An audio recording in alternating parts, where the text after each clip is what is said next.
Saan naabot ng around 30 million pesos mo to buy a condo here in BGC area na laki na ng actual house. Dito tayo ngayon sa BGC area, Makinlo West, and itutur ko kayo sa 2-bedroom plus 1, 110 square meter. This one, makikita nyo yung bar type kitchen natin, up and down, soft close cabinets.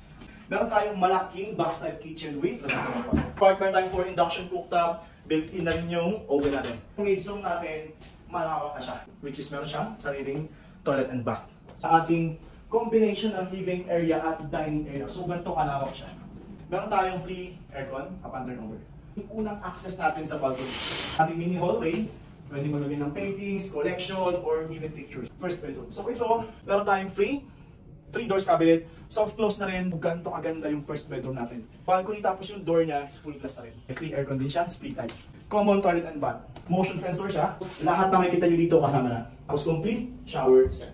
Master's bedroom. So ganito na siya kalaki. Meron pa tayong bakante dito, pwede yung lagyan ng sofa, tapos ganito na kalaki yung third balcony natin. In total of 3 balconies, 3 bedroom, 3 toilet and bath, tapos 3 aircon. So walk-in closet.